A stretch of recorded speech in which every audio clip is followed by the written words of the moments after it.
There we go. We are live. Evening, folks. Thanks for coming in. You're all very welcome. Welcome to Paranormal and History's interview with the Haunted Hunts UK's Mr. Danny Moss. As normal, Sarah's here, and my co-host, and below's you'll see the man himself. So before we give you a third degree, Danny, you tell us a wee bit about yourself and what have you. Yeah, no, thanks for having me, guys. Really appreciate it. So yeah, wow, bit of a long journey, really. That's really started to lift off over the last 5 to 6 years. Started out as a bit of a skeptic, really, not the biggest believer in the paranormal. Until I witnessed an incredible thing at the age of 17 that I just really couldn't explain at all, and that sparked off my interest into the paranormal. And I spent a long time doing lots of research, going out on public investigations with different teams, finding out what I liked and what I didn't like, and what I thought was real and not so real. And that's when I developed the Haunted Hunts, really, to really sort of give a rational spin on the paranormal in an era that was very full of mediums and sort of techniques that I'm not really that big a fan on. And that was it, really. And yeah, I just kind of wanted to do things my way. Everyone has their own way of doing things. There's no right or wrong way of doing things in the paranormal. It's just whatever suits you. And that was my journey, really. And then obviously I have a large background in television since a very young age, and it was always my plan to bring my background in TV into the paranormal and start another journey sort of on the side of the Haunted Hunts, if you like, as well as the public investigations. Bring the television into it too. So yeah, that's where we're at.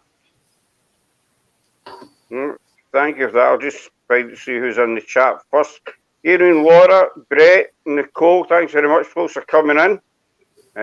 It's much appreciated. So no, I do agree with what you're saying, Danny. You know, paranormal is that many people get that many different ways, but you do need to just go with your own gut feeling, what you know, the way you want to do it. Because instead of people, telling you otherwise, sometimes you might get it wrong, sometimes you'll get it right. To me, it's the only way you'll really learn. Yeah, but definitely. That's the thing with the paranormal. It will always divide opinions. And we have a difficult time as it is to try and persuade the skeptical people that what we're doing is legit and everything. But I think that there are that many teams out there nowadays and that many different ways of investigating that it is dividing a lot of opinion. But as long as you're happy with what you're doing and you are gaining evidence, then stick with it and carry on. If it works for you, what is it saying is if it's no broke, don't fix it or something. If it works for you, then go for it. I mean, just say there's a lot of teams out there, and no disrespect to it, some of the different methods that you sort of hear about and you think, oh no, I don't think that would work. But we're all got our own way of working, and as you say, we do whatever's best way for us, basically. But so now, if it's all right with you, you're going to get the third degree, if that's all right. Hit me with it. Let's do this. There we go. So, how long have you been investigating? Wow. So, since I would say properly investigating for the last 10 years, yeah. Wow, that's a lot of time. Like Scott said, we've only been doing it for 4 or 5 months. So it's around about June time, so we're still, even as I say, even though I've been into the paranormal for 25 plus years, the sort of Facebook side of the investigations and the YouTube and everything is still relatively new to us. But we're getting there slowly. You know, it might take a couple of years. Who knows? But we just again, we just go. We just kind of do what we think's right, and if it works for us, then fair enough. If it doesn't, then we'll try. Another way of doing things. Yeah, But definitely. That's the thing. I mean, it's sometimes not about how long you've been doing it. It's just about stumbling across something and remembering that for next time and going with it. When I first started, it took me a long time to really figure out what works for me and what doesn't work, and spending all those freezing cold nights in different locations with nothing happening at all. And I think that as time goes on, you just develop the experience, and you can figure out what works and what doesn't work, and what equipment that you like, what tactical approach that you want to take in different locations, and that's the best thing about it, really, is heading off to so many different locations, and you'll stumble across one that you'll just fall in love with, and you have to go back time and time again. It's just one of them, and it's all a thoroughly enjoyable experience. Mm-hmm. See, I'm like that with Greyfriars in Edinburgh. It's a place I've been to many, many, many times, and you kind of fall in love with it. And every time I've been to Edinburgh, it's like, even if it's only for 10 minutes, you always feel like you need to go up and, pay a visit, basically, because you get hooked on it, on the location. There's another one. If you could investigate anywhere, where would it be? I get asked this question all the time, and it's a good one. I've got two really that I would do. I would love to do the Winchester Mystery House. That's a big one for me. I'd love to get in there and explore the sort of the maze that it is. And another big one on my hit list is Huska Castle, which is said to have the gateway to hell into it. I saw that a few years back on Ghost Hunters International, which was a really good program. I did enjoy it, and I sort of did a lot of research into it. I spoke to other teams that have done it as well. I've been lucky enough to go over there, and it's just one of them places in Transylvania that's just a must, really. And that's my next goal, really, is to head over to Transylvania and sort of hit Bran Castle, Huska Castle, and explore the amazing history behind them places. I think that would Is that the castle? Sorry, is that the castle that the forest is near it as well? Where it's a circle in the forest where nothing grows? It's just like a dead circle. Yeah, it's not far from there. It's really hidden back, but it's a very foreboding castle. But in the upstairs, the most fascinating thing, and it's got this trap door, if you like, or this cemented over circle, and it just drops straight down, and there's no way of knowing what's at the bottom of it, and there's so many myths around it that people have been in there and they've come back out and they've aged sort of 50 years and stuff like that, and there's these things that come out of it. It's a crazy sort of experiment that you could do there to sort of get things down there, maybe drop a digital voice recorder down there or a camera. You could get access to it, but it's just one of them places that I think is a must for anyone interested in the paranormal. I don't think we've got an actual top of our list here, Abby, that we want to. I mean, there's that many locations. I don't think so, no. I dare say, in time, a location will come up, so we definitely want to go there. But there's many different locations about. I don't think we've actually got a list of favourites. We'll go anywhere, basically.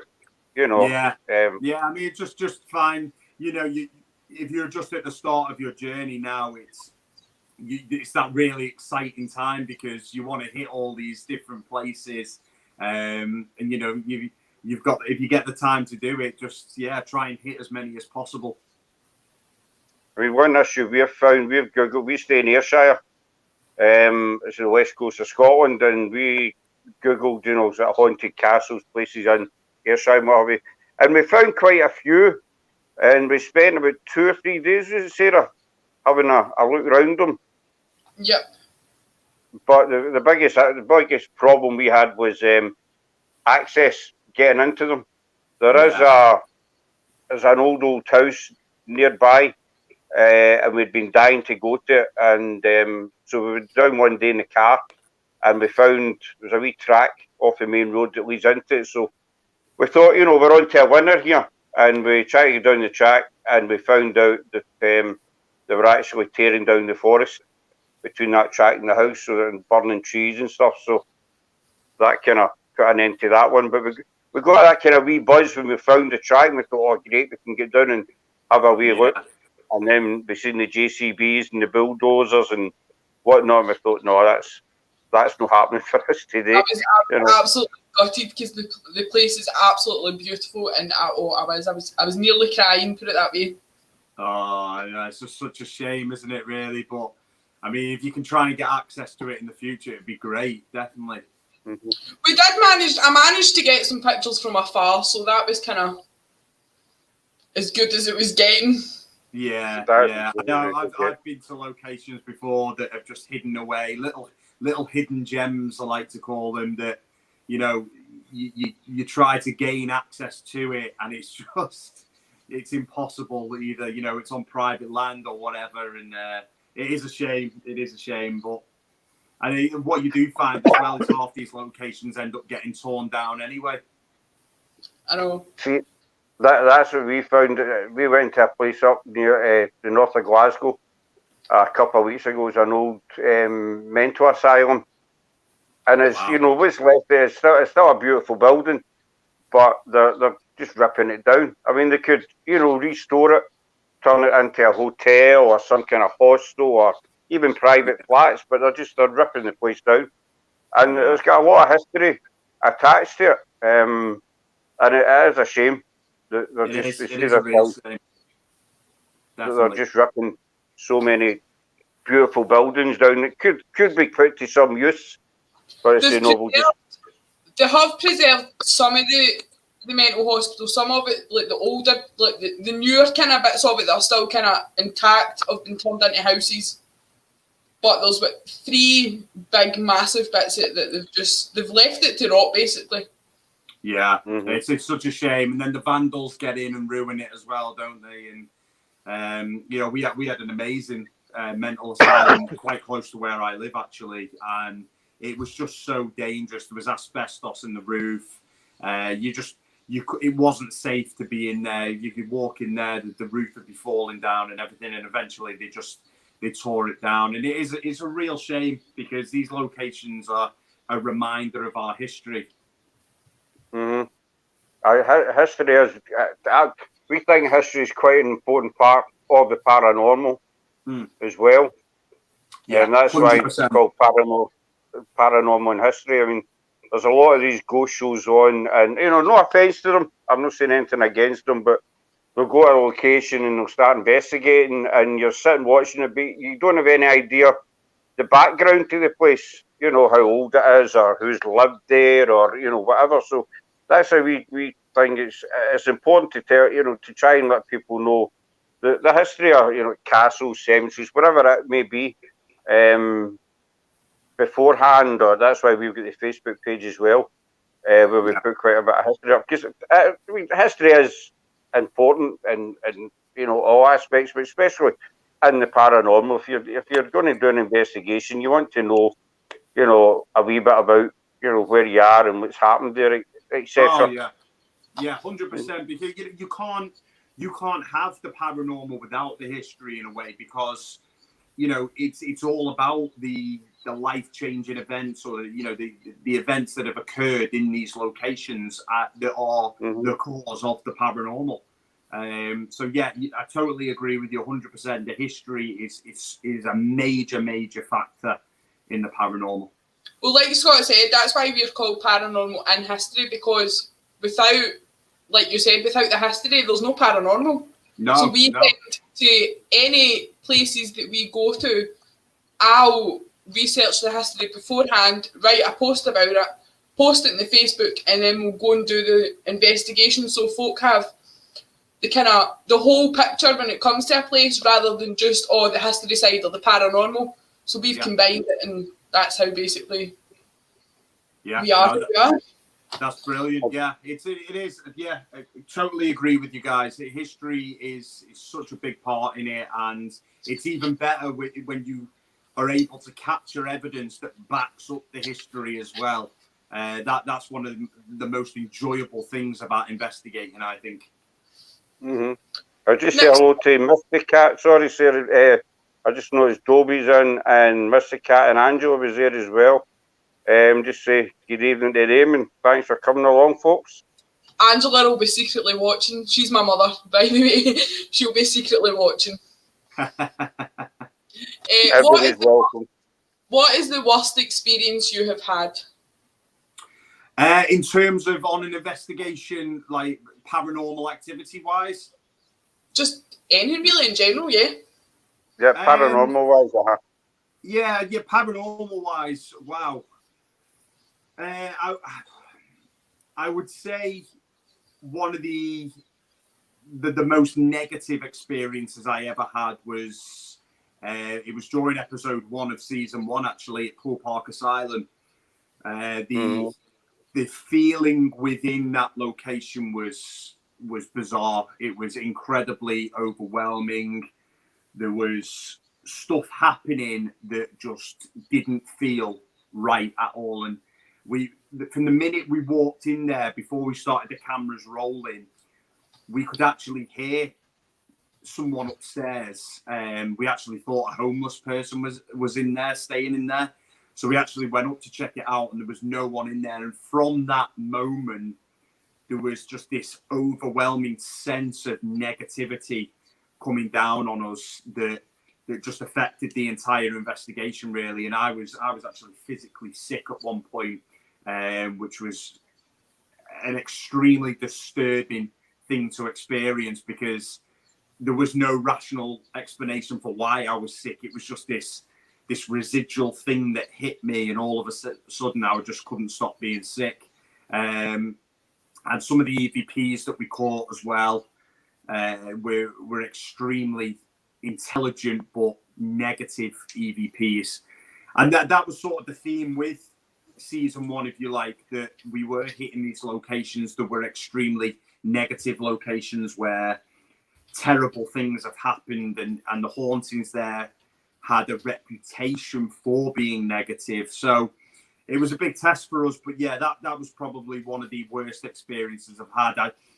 There was something that happened in our latest series, which is obviously dropping next month, which I can't tell you about because it's giving too much away. But something happens in one of the episodes that has never, ever happened to me before, ever. And there is no way I can explain it. There's no way the rest of the team can explain it. And it almost forced us to stop our week investigating at Pendle Hill. It was that bad.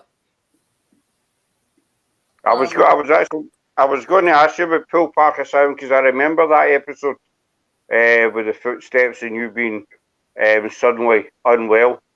As I say, I've binge watched your episodes. I don't know, I've lost count how many times I've watched the episodes then. But I remember that one. That was I was going to ask you about that one.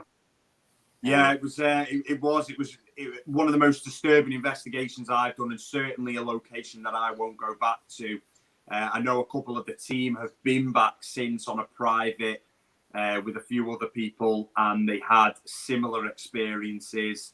But that kind of started the whole sort of theme for series 1, that we were going into these really crazy negative locations. And certainly when we did that sort of sparked off the theme for that series. It was a night that I'll never forget. Right. Have you ever been physically hurt during an investigation? No, never physically hurt.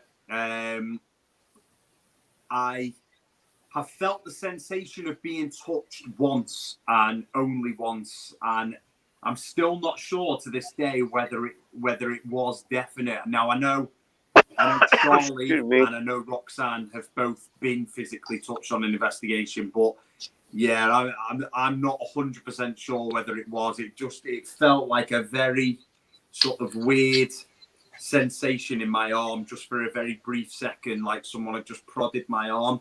But no, I've never been physically hurt. Have you ever left halfway through an investigation due to a spirit or entity? Yeah.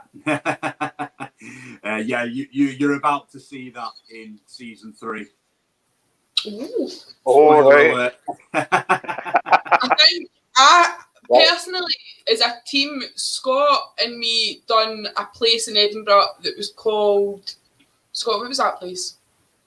Canongate. That's right, Canongate Kirk. And I had to leave. I was just, I don't know, it was weird. I just felt like I had to get out, basically. Yeah. And I'd been taking, because Scott does the filming and I'll go about with my phone and take pictures. And I'd been taking a picture of the David Whitfield grave, who was Mary Queen of Scots' secretary. And there was a shadow that kind of walked by my camera, and I was like, no, that's it, I'm away. Wow. Yeah. I know how you feel about it. There are some locations that you just walk into, and once things start kicking off, there are moments where you just want to get out. Canongate's very dark. It's quite a dark place, and it just like I'd felt before it. Scott had felt uneasy and stuff before we'd even into the place, and then just as I'd walked in, the feeling started, and I think I got halfway around, and I was like, no, I'm calling it a day. I'll get you outside. Yeah, crazy. See, I pick up on stuff, like spirit and what have you, and can look at photographs. I've never tagged myself as a medium. I never will, because I don't believe I'm a medium. It's just it's just stuff I pick up on, and usually, I mean, it sounds big-headed. Nothing really freaks me out. Nothing scares me. I'll go into any cemetery, whatever, where I've been doing Greyfriars in the middle of the night many times myself, and it doesn't bother me. Just that particular night, we were going up to Greyfriars to do a 3 a.m. investigation, and we arrived in Edinburgh just a bit early, so we thought, well, we'll do a wee tour of the Royal Mile before we hit Greyfriars, and we ended up Canongate, and even I had this feeling of dread and kind of anxiety, and that never happens. And it was really, really heavy. But after we left Canongate, the feeling just slowly faded away. It was really, really, really weird. That's the first time it's ever happened to me, and it's not happened to me since. But that is actually that night that Sarah's talking about. It was just, don't know what it was. It was just a really oppressive atmosphere during the whole place. It really sort of pushed down your shoulders, kind of thing, if that makes sense. Yeah. I think that was a strange night for the start, though, Scott, because even like when we were doing the Royal Mile, we went to like the Children's Museum, which has got a sad story behind it, and we were up at the castle, and we'd done a few locations. Then we went to Canongate, and then we went to Greyfriars, and by the time we got to Greyfriars, it was just, we walked into Greyfriars, and I had felt as if somebody was standing in front of me, because I felt like warmth, but there was nobody there. But the minute Scott came and stood where I was feeling it, it went away. But the minute that he left, it came back, and then the camera died. I gave up totally. It's on our channel. You'll see me sitting in the ground. I just gave up. It was just one of these weird nights, It's just, as no doubt you've experienced many times yourself. There's no way to explain it. That happens. Yeah, I think you can just walk into a location and get an overwhelming sort of feeling, and going back to what you were saying there, Scott. I do believe that some people are more sensitive to it than others, and that it is very possible that you can pick up on a bad energy or a bad feeling or whatever it may be. or a positive one, and you can definitely get a sense for how the investigation is going to unfold, really. So yeah, that's really interesting, guys. User. There we go. Have you ever came across or experienced a negative spirit? Yeah, I've experienced plenty of them.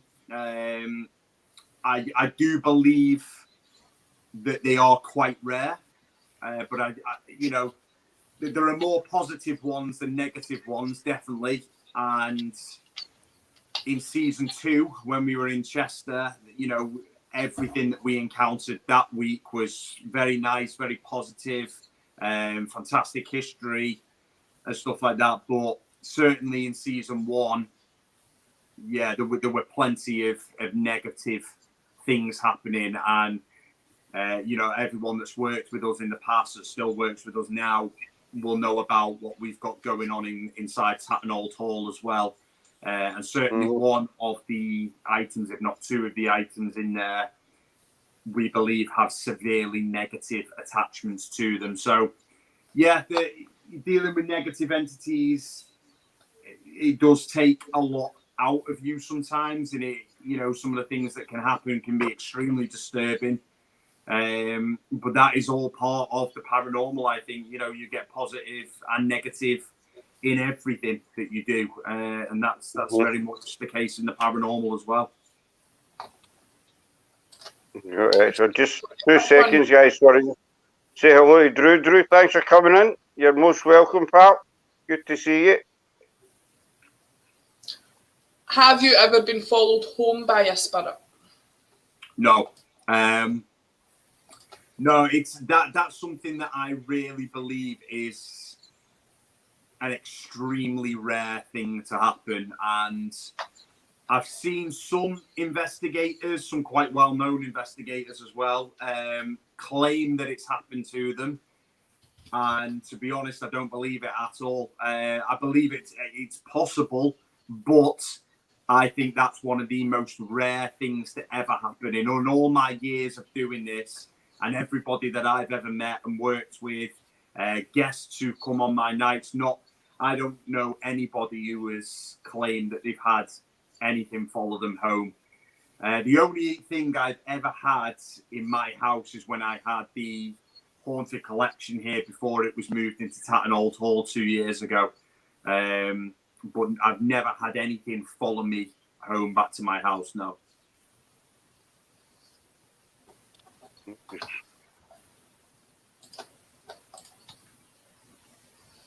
we go. What is your favourite piece of equipment and why? Wow, I've got a few favourite pieces of equipment. Probably my most favourite is a device that is custom to us that we sort of had designed. It's called the Intravox. I believe very much in what white noise can do for an investigation. I'm a massive believer that if you pump out different levels of white noise, different frequencies of white noise, that can create a real platform for spirit. And it can not only act as a microphone, if you like, for you to be able to hear their voices, but it can also explode into a flurry of paranormal activity and really spark to life a location. And we work with a number of different sort of white noise pieces of equipment. The Portal device, which is from Andy Bailey from Infrared, fantastic technician. SB7 Spirit Box, which is probably my least favorite out of them, only because it can leak radio. But certainly the Portal device that we have and the Intravox are just pure white noise. They don't leak radio at all. And the Intravox has about 20 different frequencies of white noise that can come out of it and act as a platform. And some of the evidence that we've had from those devices is just incredible, really. So yeah, I'm a huge fan of them. I am a huge fan in digital voice recorders, just trying to get EVPs. And motion sensors as well, different types of motion sensors. are, Mhm. I think, fantastic if you can use them on an investigation and lock them off with a camera on them as well in rooms by themselves. Yeah, there's a lot of equipment out there, and different investigators have different preferences with equipment, but certainly ones that produce white noise are my favourite. I saw you using, I think it was in Chester, it was yourself, and I think the Emma that did it as well. You're sitting on the bed with the blindfold on and the headphones. I thought that was really, really interesting. Yeah, the SDS method.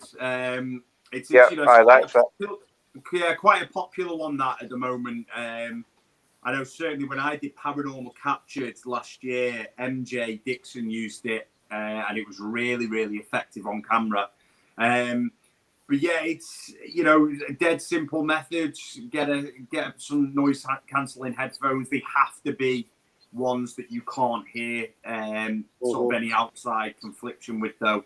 Plug it into the SB7, get a blindfold on, and just repeat back what you hear coming through the white noise. And in some locations, it can really work well. I'll give you another spoiler now. In the latest series that was about to come out, we have probably one of the best ever SDS methods I've ever experienced.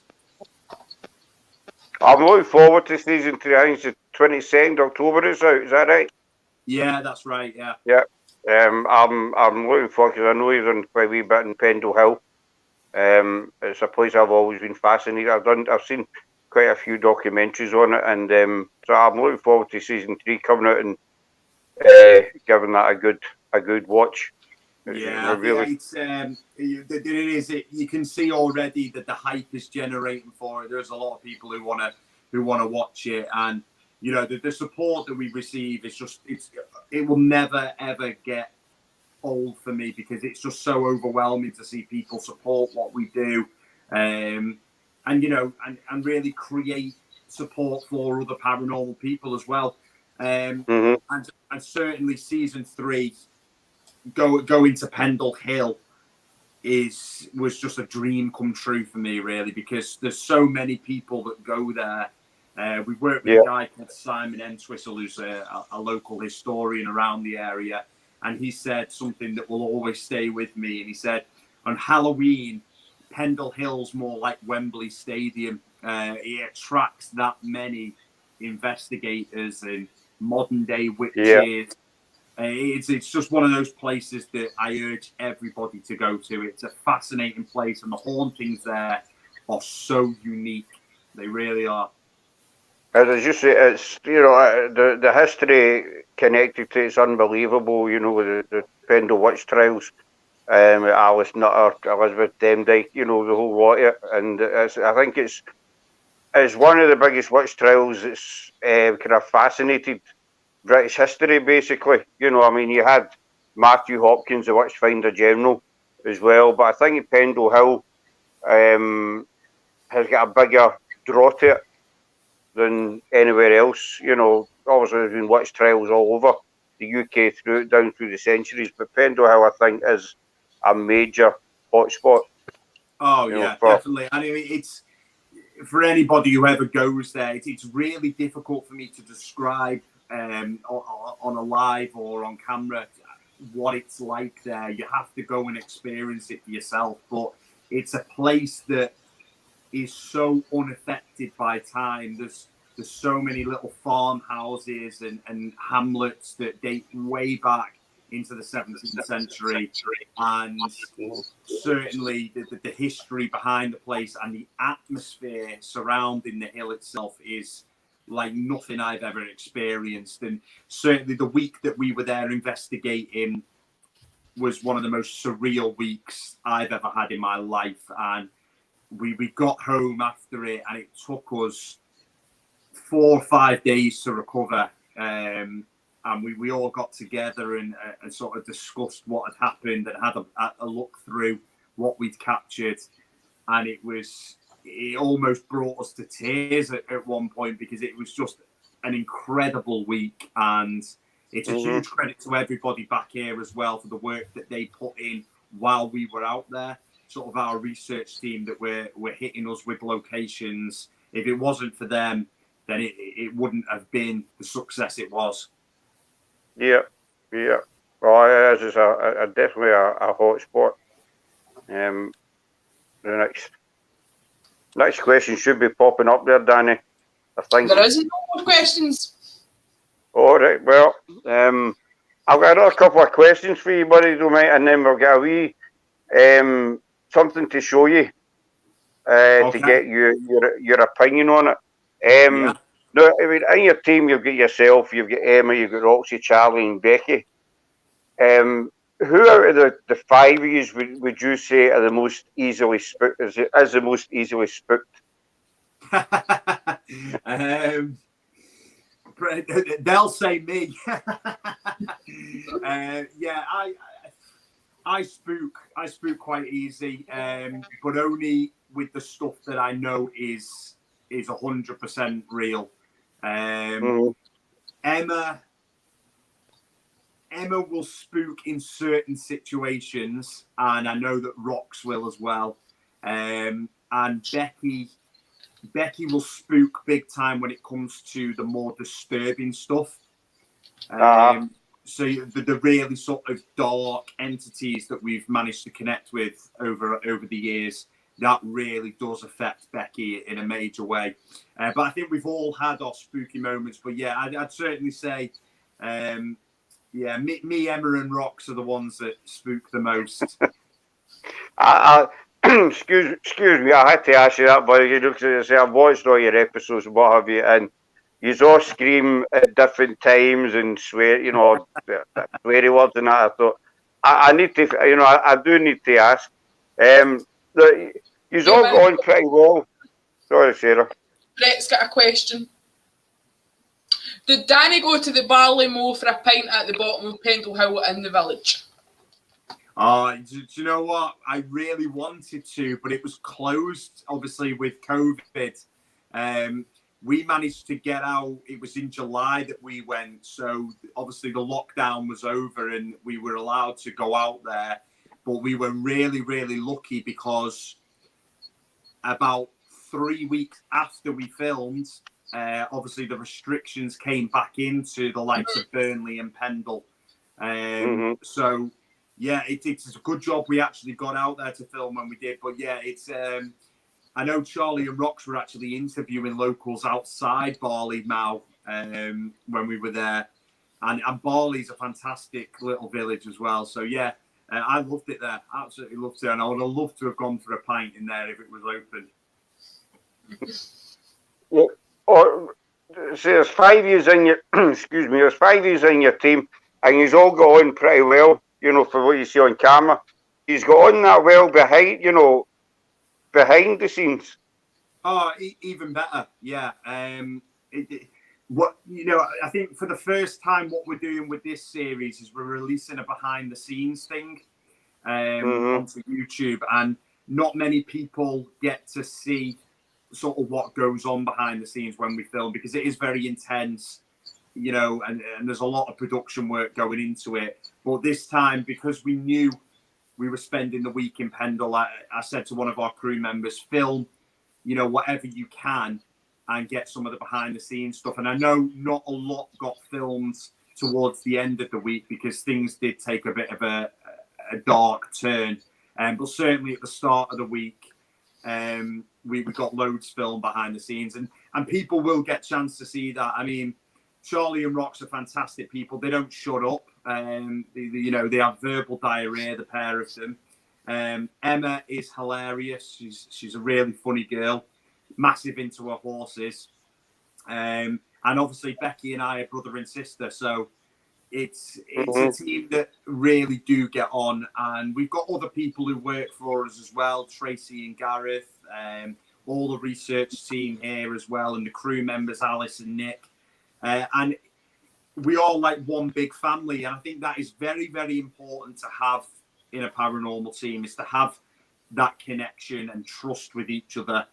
And I'm sure that's what you guys have got in your team as well. It's a very important thing to have. That's it. You're totally spot on there. It is, and as you say, I think behind the scenes, because there's two sides to every door. People see, watch your episodes, and they see, what you do on camera. But I think it's important to show the amount of work that actually goes on behind camera. The people that nobody ever sees. Yeah. Yeah. I mean, that if it wasn't for the work that goes on behind the camera, this show wouldn't be anything it is. It is now.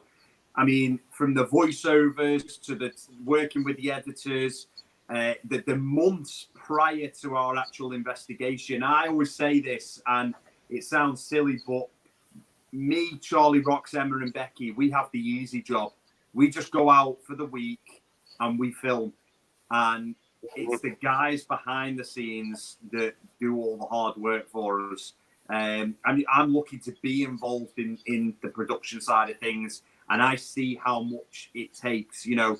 Before we went out for the week in Pendle, there was 3 months of research every single day going on behind the scenes that allowed us to then go out and film that week. Then it was the same in season 2 as well. So without all that going on, the show wouldn't be what it is now. Oh, definitely. So you've been in the paranormal for many years, and you've done quite a lot of television work. You've got your biggest one obviously being the Haunted Hunts. You've had you've done Paranormal Lockdown 2019, I believe that was. Am I right? You've done an episode of Paranormal Lockdown.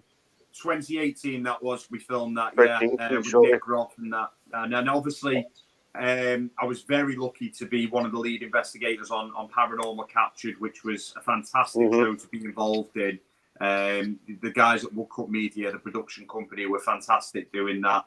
And I think that's still in the pipeline for a possible series too.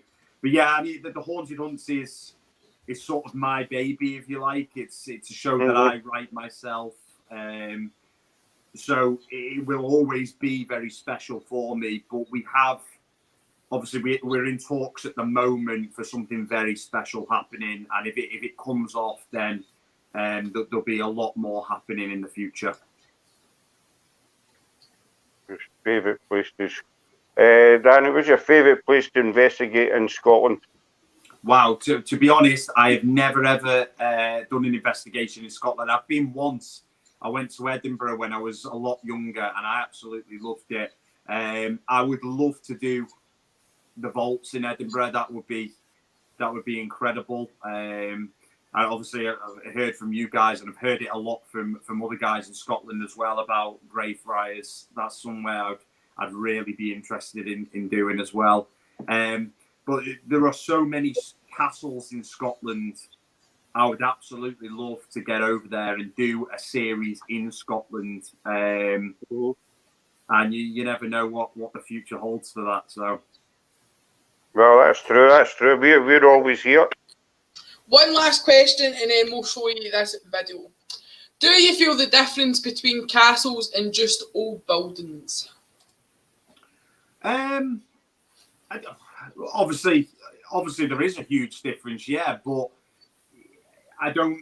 I'm not one for feelings as such, really. I'm quite level-headed in terms of going into an investigation with the tactical approach that a lot of it must rely on trying to debunk stuff. So if I can sense the atmosphere in a building, then great. If I can't, then it doesn't really affect the investigation at all. But if I was given a choice between a castle and an old hall, for example, I would probably pick an old hall because I am a real sucker for that Tudor period. The 17th century, 16th century. I'm a massive. Yeah, it's, and I love castles, but I do find them quite hard to get intelligent response because a lot of them do date back to the medieval period. And obviously, they wouldn't understand the way we speak nowadays. So, I do find it easier to communicate with spirits from the 17th century rather than, say, the 1200s, for example. I'll give one more. Sorry, Sarah, well, I've got one question I've been dying to ask you. Okay. I've been dying to ask you this, Danny, since I first saw it, season 2, episode 1, with you in Chester. You met up with a lady, and you got a phone call. I believe it was 9 o'clock at night to meet this lady, and she was telling you about the ghosts that were kicking about Chester. Did you ever get any more background to that lady? I'm not being sort of nosy. It's something that kind of stuck in my head, and I thought, who exactly is she? Because she just seemed to appear, then disappear. Yeah, Mary Ann Cameron. Wow. That was surreal that day, because we literally arrived in Chester. We got this anonymous call. HQ actually got the call, and they phoned us and said, listen, there's this woman who wants to meet you. She won't give any details on herself. She wants to meet you here at this time. Can you do it? And I'm really like, wow, that's too much. I don't want to do that. But we did it, and she was absolutely crazy. What you saw was literally a one-take improvised scene where we met her, and it was what it was. I just said to the girls, roll on camera, and just whatever happens, happens. And as she walked away, we kind of like walked off the roads in Chester. We were like, has that actually just happened? But then as the week went on and they found the gravestone with her name on, which was just sheer coincidence. But it was after we got home the week later that we found out she's a tour guide in Chester for giving tours, and she wrote a book on the hauntings of the city. So that sort of explains where she got all this knowledge from. But she was a very, very strange woman. Whether she was in character, I don't know, but she certainly came across very strangely. She did. See, I know I've got you in Messenger, and I've mailed you a few times, what have you, and there's something I always wanted to ask. If I ever get a chance to ask you face to face, because she really sort of, I say, caught my eye, for want of a better word, but it always stuck in my mind. I wonder who she is, because, as I say, you can see your face on camera. When you find out about her, when you can see you're kind of apprehensive and you're not too sure, what have you. So it was one question that, I've got him on the night. I need to ask him about that lady. Yeah, we had a couple of emails come in from people asking whether that was a scripted scene, and I can guarantee you now it was exactly what you saw on camera. We walked up the road. I said to the girls, film it, and whatever happens, happens. So what you see there is literally how it went. It was crazy. She was quite spooky, but sorry, sir, as I say, I had to ask that question. Thanks for answering that, Danny. That's answered that for me. Go on. So last night we done a kind of quick private investigation in this, where I'm sitting actually, and we put the laser grid on that back wall where the canvas is and where the door is. Okay. And we caught something. The first video I'm going to show you, it's really quick. It goes in a second. But I've slowed it down enough for you to actually see it. So. Just before you play, Sarah, just to let you know that our daughter was in bed, sound asleep. We've got two cats, but they were in our bedroom. The door was shut. That living room door, you can see behind Sarah, that was closed. Curtains were closed. Sarah and I were the only ones in the living room. We were on a private StreamYard as well, with 3 other people. So with the locked off camera, just sitting right behind where Sarah's sitting, and I was sitting just to her left, as you can see on camera, holding the laser pen on the wall. So there wasn't anybody else in the house at all at the time, and we've got webcam footage as well to sort of back that up. So we want you, because obviously you've got loads and loads of experience in this field, Danny, so we want you to take a wee look and maybe give us your opinion. Okay. So the first video, it does go really, really quick. Okay.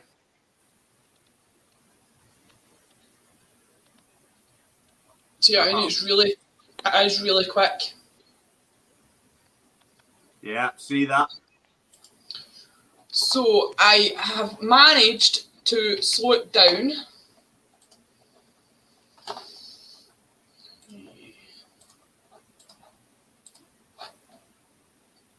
So this is the slowed down version.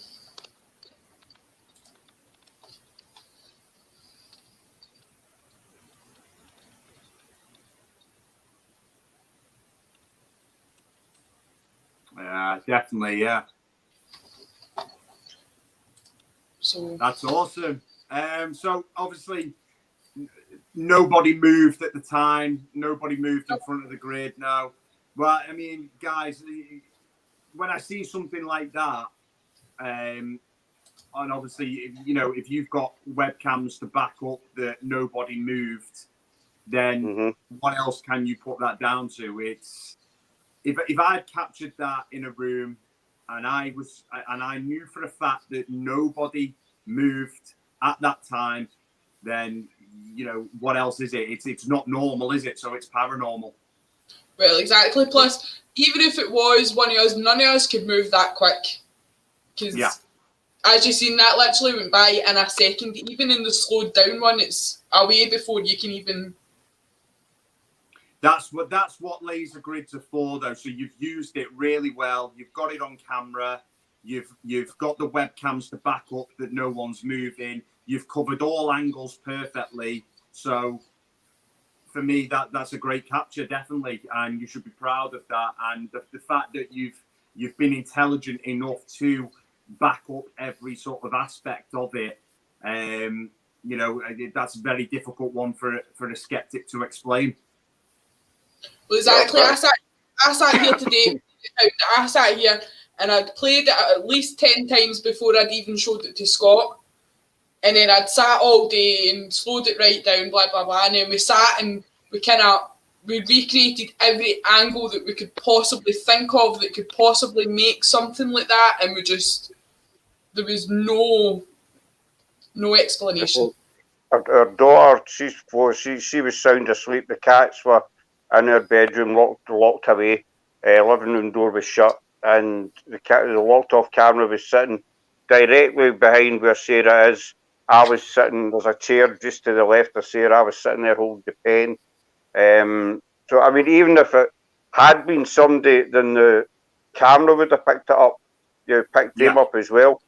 But as you can see, there was nobody. But when we seen that, when Sarah shouted me into the living room today to show me, the two of us were buzzing. See, when we seen it and we watched it and watched it and watched it, and we thought, and it was just perfect timing that we had you on tonight, Danny, because you know, after Sarah managed to slow it down, what have you? I thought you know, Danny's on tonight. I'm going to see if he'll take a wee look at it, and obviously you've got hours upon hours upon hours of experience at this, and I thought, well, if we can get Danny Moss to have a look at it and, you know, give us the sort of thumbs up, whatever you want to call it, that would be amazing, you know, for us. I mean, honestly, I'm not only impressed by the catch itself, but I'm impressed that you've had the intelligence to try and debunk it. You've not been lazy, because that is a problem sometimes. Sometimes people take pictures, they film videos, and they just get lazy with it, and they go, that's paranormal.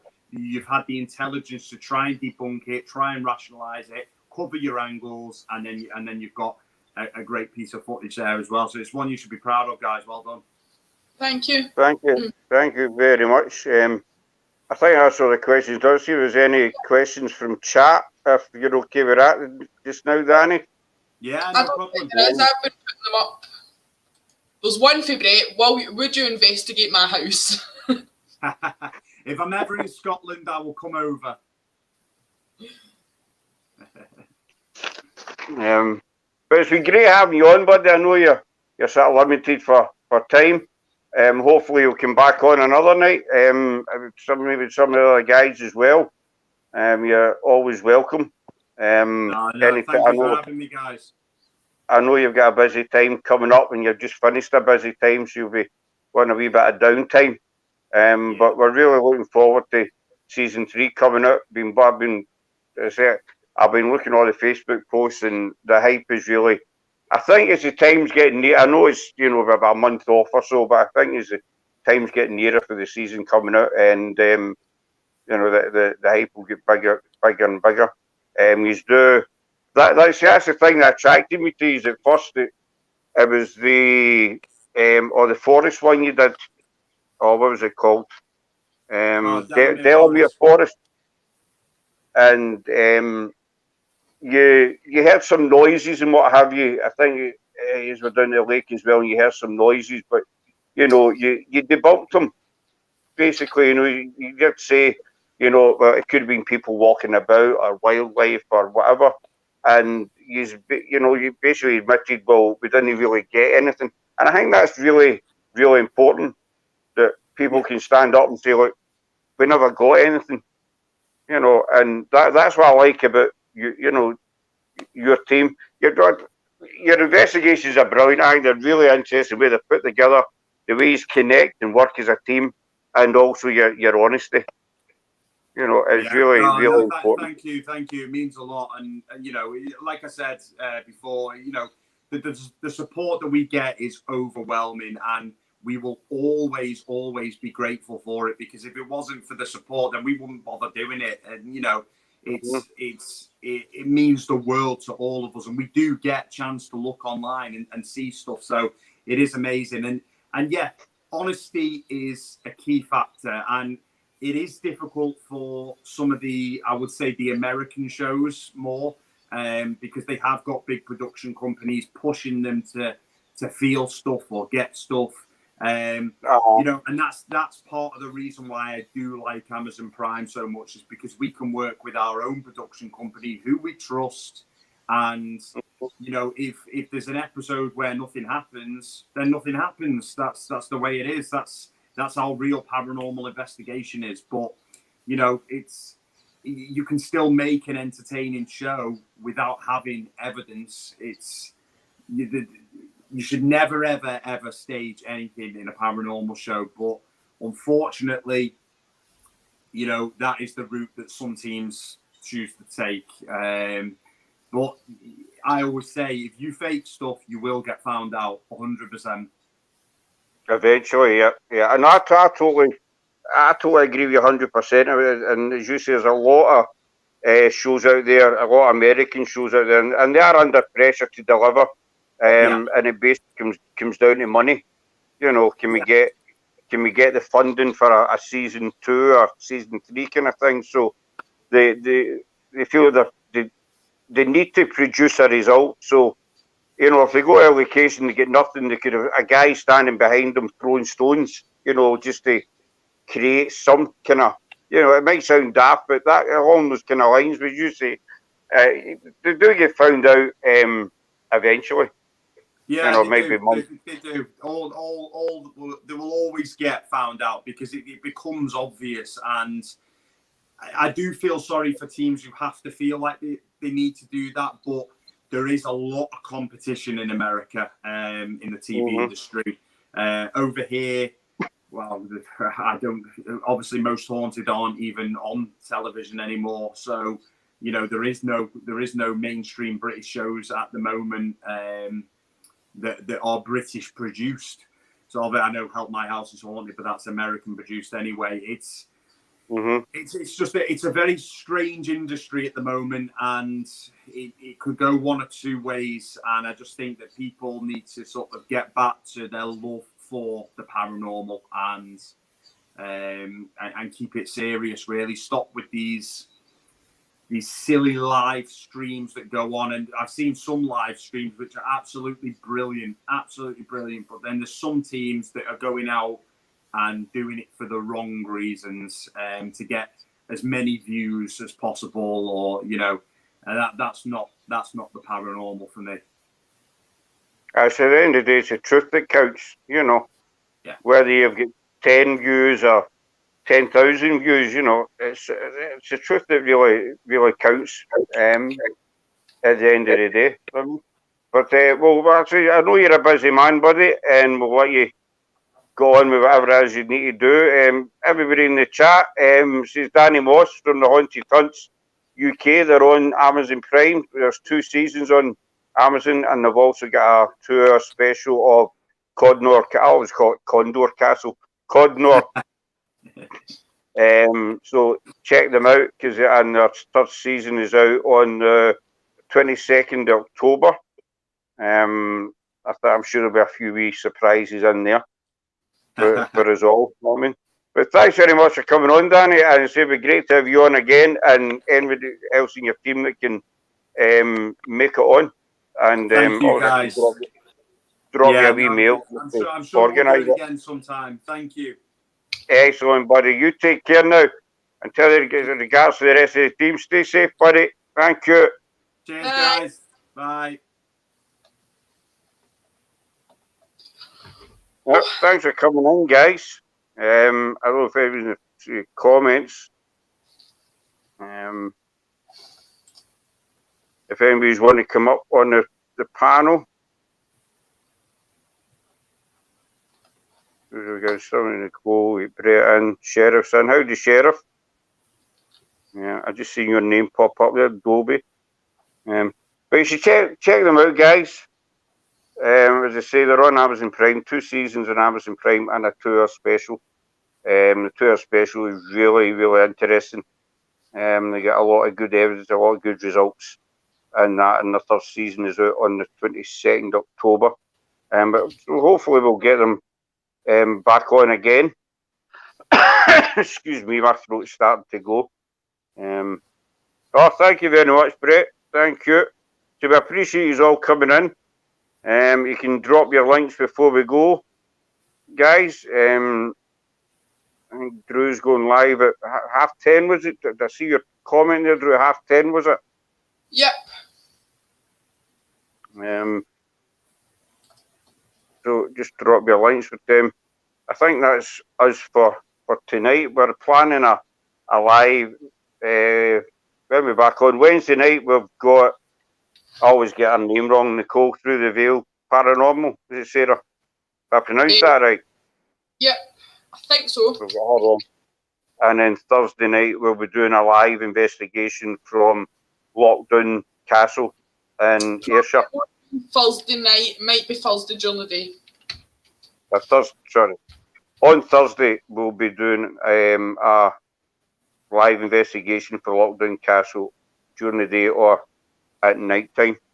So thanks everybody for coming in. We hope you're all well, and they're just saying yes, got 10:30 on Drew's Paranormal Vlog. And thanks for coming in, guys, and I hope you enjoyed that as much as we did. It's certainly a pleasure to have him on. He's a really nice guy, and look them up. We've got a Facebook page as well, and they're also on YouTube as well. So we shall, again, thanks for coming in. Stay safe, take care, and we shall see you all soon. Wait a minute, I'm posting the links there, who's got them? All right. I'm away ahead of you. Sorry, folks. I'll leave it up to Sarah. She's the boss. I've done the Amazon Prime, the YouTube, and I'm now looking them up on Facebook. Right. My bad. I thought she'd done it all. I hope you enjoyed our wee clip that we captured. We were quite stoked by it when Sarah first noticed it, and then we slowed it right down. So we'll be putting that up on YouTube as well, hopefully. But we were quite pleased when we got that. Yeah. Is Betty sleeping? Yes, Angela, Betty is sleeping. She's been sleeping since about 7:30. Yeah. There we go. There's their Facebook as well. Thanks, Dobie. Thanks, Drew. Nicole saying Queen Sarah. Cuddle Miami for my miss her wee face. We will do, Drew. Thank you, Nicole. Oh, you never give up, Nicole, do you know, with Queen Sarah? You never ever give up. It is quite a useful tool. It hurts your finger after a while holding that bloody button in, but... You see, you got a big dent right in your thumb. But it's the first time we'd used it, is it, guys? It's the first time we'd done an investigation in the house, and so we were on a private stream, and it was actually Sarah's idea just to get the stuff out and try it out. We got with the Necrophonic app on as well. We got quite a few voices through, quite a few words through that, but it was the video one that really caught our eye. So we'll probably try it again, see if we get anything else. Yep. No, you don't give up, Nicole. Every day we get Queen Sarah. I mean, but so I think that's us for tonight, guys. Yep. So thanks again, everybody, for coming in. We'll be back 9 o'clock Monday. This is Wednesday night, 9 o'clock with Susan Hale Paranormal. She'll be on, and we shall see you then. So everybody, take care and stay safe. Thanks, Toby. Thanks, everybody. Bye. Use a close peg on the button. Bye.